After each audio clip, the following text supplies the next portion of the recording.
Is the Roman Empire about to be overthrown? Who will survive when this Jewish Messiah comes? Certainly not you Romans. You will be destroyed. He will come and tread down the wicked nations. Can the Jews count on a Messiah miracle? If you go out on the Sabbath with a needle in your clothes, do you really risk your eternal salvation? Laws and leaders, have the Jews gone too far? From Roman News Network with anchors Cornelia Magna and Marcus Tullius Scipio, this is Sundial. Good evening and welcome to another edition of Sundial. Jews can be found in almost all areas of the Roman Empire. They originated in the area of Palestine. Tonight, our stories focus on that small part of the empire. Our first report deals with a superstition rampant among the Jews that a Messiah will deliver them from any oppression they face. Here with us tonight is Primus Vespio, who has just returned from Jerusalem with our report on the Messiah miracle. Primus? The Jews say their prophets have foretold the coming of a Messiah or deliverer who will conquer their enemies. They view Rome as their natural enemy. I asked Sherebiah, a Jew, what this means. Many of the prophets have predicted the triumph of the Messiah. Malachi prophesied, but who may abide the day of his coming, and who shall stand when he appeareth? For he is like a refiner's fire. Well, that's an interesting question. Who do you say will survive when this Messiah comes? Certainly not you Romans. You will be destroyed. He will come and tread down the wicked nations. We have been oppressed for years, but that will soon change. Who is this Messiah you believe will come? The Messiah will be a great military leader. How else could he break the yoke of oppression from this people's neck? He will establish freedom once and for all for the Jewish people. Freedom. This is one issue that riles up the Jews and brings to the forefront the strong feelings concerning their Messiah. For most of the past 600 years, the Jews have been a conquered people. Their nation has been occupied by the Babylonians, Persians, Greeks, and now the Romans. This history of being conquered has fanned the flames of the belief in the Messiah. Some Jews are not content to wait for someone to deliver them.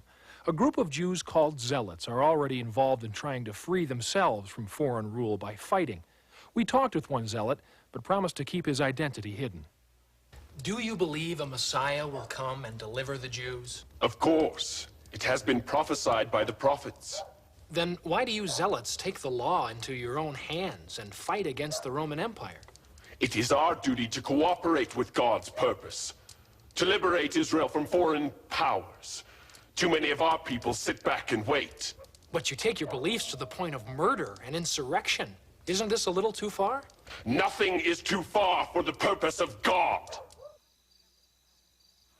Captain, how would you evaluate the threat of this great military leader to the empire? I've been in battle. I've fought in Gallia and Germania. I've seen foreign armies. There's no Jewish army here. Even if they armed every man, woman, and child, we could mop this place up in a few weeks. The Roman soldiers here don't take this Jewish Messiah seriously. The Jews don't all agree on who this Messiah will be. I talked with Shalom, a devout man, near the temple in Jerusalem about the prophecies concerning the Messiah. Isaiah wrote, "He is despised and rejected of men, but he was wounded for our transgressions. He was bruised for our iniquities, and with his stripes we are healed." Now wait, I thought he was supposed to be a great military leader who will break off the yoke of oppression. He will take the yoke from the people, the yoke of sin. But what about military triumphs? He will come more than once to the earth, you know. The first time he will come as a lamb, but when he comes the second time, he will be as a lion. Jews who view the Messiah as a suffering servant are definitely in the minority. Most Jews view the Messiah as a conquering hero. You've talked to many Jews all over the empire. Have they all heard this story about the Messiah? Yes, We found very few that have not heard the story, but there is so much disagreement over when he will come and what he will be like. Some of the Jews have gone into the wilderness to wait for his coming, and others say the time is not right. Many wonder if there really is a Messiah because they've been oppressed for so long and he has not delivered them yet. Thank you, Primus.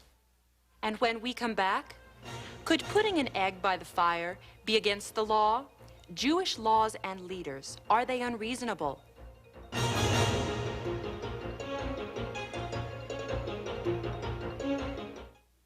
Have you ever wanted to know more about the Africans, the Samaritans and the Jews, the Gauls, and other nations the Romans have conquered?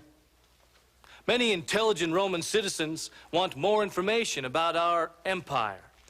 Well, now, Lifetime Books is offering this beautiful, informative 8-volume set entitled Peoples of the Empire.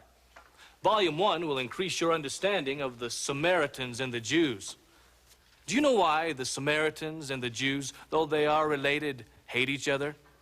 Do you know why believing Jews will travel this route instead of this one, adding miles to their journey just to avoid walking on Samaritan soil? Do you know why both Samaritans and Jews accuse each other of having a corrupt religion? Find out the answers to these and hundreds of other questions in the 8-volume set, Peoples of the Empire. Each scroll has been copied by one of our fine scribes. Every book is packed with valuable information, and you can purchase the entire set for less than 45 denarii per book. Just call your order in. And if you order today, you will also receive free this set of engraved scroll sticks and leather covers for each volume. Call now for your risk-free offer. The number is 555-3462. That number again, 555-3462. Do it now. I'm calling now.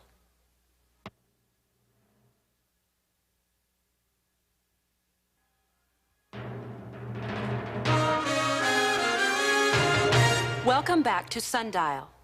Every society establishes laws to live by, but have the Jewish leaders gone too far with their laws? Servius Otho looks at the laws and leaders of the Jews. For some Jews, the placing of eggs next to a source of heat on the Sabbath is considered breaking the law. The reason? The egg could get a little cooked, and it is unlawful to cook on their sacred day. It is unlawful for a tailor to go out on the Sabbath with a needle in his clothes. The reason? A tailor uses a needle for work. It is not lawful to carry tools on the Sabbath. Sound ridiculous? We thought so too. So we talked with Malachi bar Pashur, a respected Pharisee in Jerusalem, about their laws. Just placing an egg by a fire, a needle in a tunic. Could these small acts really be a violation of the law? Oh, yes, they are. God has given his law, and we must keep it. But why are you so overly concerned about the little things? How can you even enjoy life? Enjoying life is not even the issue here. Not sinning before God is the issue. Salvation depends upon keeping the law. If a person doesn't live the law perfectly, he is accursed. We can't be clean in his sight unless we remain clean by not sinning. Are the examples we showed written in your scriptures as laws of God? Many things are written in our scriptures, but the examples you mention are part of the oral law or traditions of the elders. I've heard you sometimes miss the intent of the law of Moses by using the oral law for loopholes. You heard wrong. Don't you have a loophole that says you don't have to support your aging parents with your money, which is in direct violation of one of your 10 commandments? If the money is set aside for God, it can't be used for other purposes. What do you know about our law? The basis for the Jewish law is the law given by Moses. This oral law, or the traditions of the elders, as it is sometimes called, has been added, and seems to go further than the original written law.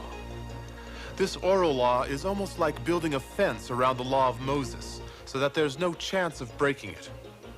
But there is a group of Jewish leaders that don't agree with the Pharisees about this oral law. They are the Sadducees. As you see, we are bound only by the written law of Moses. The oral law is not binding on us. Anything not in the written law of Moses does not concern us. The Pharisees say that Jews should not mix with Romans. Some of the criticism I've heard of you Sadducees has to do with your wealth and political connections with the Romans. I am tired of the barbs from the Pharisees. They are just jealous because we wield the political power. We are the only ones capable of smoothing out relations with the government. I was surprised to find out how much the Pharisees and Sadducees disagree. They even disagree on basic doctrines, such as resurrection and spirits. Another group of influential Jewish leaders, the scribes, are looked to as authorities on the law. Most scribes are Pharisees, but there are some Sadducean scribes. These scribes develop the law and apply specific rules to the modern circumstances. Written law, oral law, Pharisees, Sadducees, scribes. It's not easy to be a Jew these days. There are some complex issues to try to grasp about this strange religion within our empire. This is Servius Otho for Sundial. Thank you, Servius. That was a fascinating story. Were you aware of the internal strife among the Jewish leaders, Marcus? No, but I think I could live with some strife among the leaders easier than having to live by some of those rules. I wonder how they do it all the time. Speaking of time, it's almost disappeared from today's sundial. But we have an enlightened program next week. We'll look at travel within the empire. Our Navy has opened the sea lanes. Piracy over the last 100 years has been cut by 90%. The Mediterranean is now safe for travel and shipping. We can't make a living doing highway robbery anymore. I mean, the Romans have built too good of a road system. They have too many patrols. And there's entirely too many places of protection. I mean, I'm looking for other work. We'll also visit with government officials about new building projects for the future. That's next time here on Sundial.